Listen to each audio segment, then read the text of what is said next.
కథ పేరు చందు మరియు మీనా గుమ్మడికాయ ప్రేమ కామెడీ లవ్ స్టోరీ. కథలోకి వెళితే నల్లని మబ్బులు ఆవరించి ఉన్నాయి. చిలకల చప్పుళ్ళు, ఆవుల మొరిగిన శబ్దాలు వినిపిస్తున్నాయి. పచ్చని పొలాల మధ్యలో చందు, ఒక యువ రైతు, తన పొలంలో పని చేస్తున్నాడు. గుబురు మీసాలు, సాదా లుంగీ, పైన కండువా.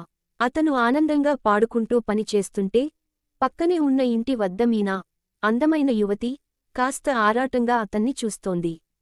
గ్రామ పెద్ద, తలపై పాగా, తెల్లని జుబ్బా ధరించి, పెద్దవాళ్ల ఊహాత్మక ధ్వని చేస్తూ ప్రకటించాడు. గ్రామ పెద్ద: ఈసారి మా ఊరిలో గుమ్మడికాయ పెంచే పోటీ ఉంటుంది. ఎవరు పెద్దదాన్ని పెంచితే వాళ్లకే బహుమతి. గ్రామస్థులు అల్లరి చేశారు. చందు సముదాయంగా చూస్తూ, ఇది నాకే తగిన పని అనుకున్నాడు. మీనా కూడా ఆత్మవిశ్వాసంగా చిరునవ్వుతో ఈ పోటీలో పాల్గొనాలని అనుకుంది. చందు పొలంలో ఎంతో కష్టపడి గుమ్మడికాయ మొక్కలను నాటాడు. రోజూ వాటికి నీరు పోశాడు, పాటలు పాడుతూ చూసుకున్నాడు. కాని ఒక్క పెద్ద గుమ్మడికాయ రావాల్సిన చోట చిన్న చిన్నవి చాలా పెరిగిపోయాయి.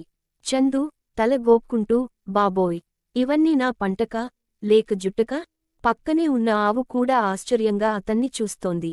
చందు తన ప్రేమను చెప్పాలని ఓ లేఖ రాశాడు.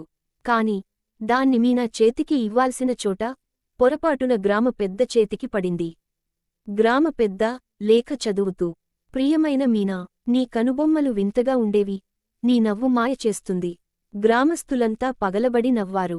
చందు షాక్తో నోరు తెరిచాడు. మీనా ముఖానికి లజ్జగా వాలిపోయింది.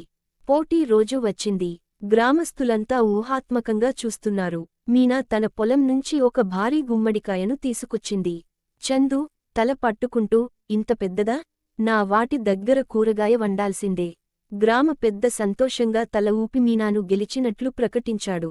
గ్రామస్థులంతా చప్పట్లతో మూత మోగించారు. మీనా చందుకు గుమ్మడికాయను ప్రేమ గుర్తుగా ఇచ్చింది. చందు సంతోషంగా దాన్ని ఎత్తడానికి ప్రయత్నించాడు. కాని అబ్బా, చందు బ్యాలెన్స్ తప్పి పడిపోయాడు. గ్రామస్థులంతా నవ్వుతూ ఎంజాయ్ చేశారు. మీనా కూడా నవ్వుతూ అతన్ని పైకి లేపింది. Thanks for watching my channel.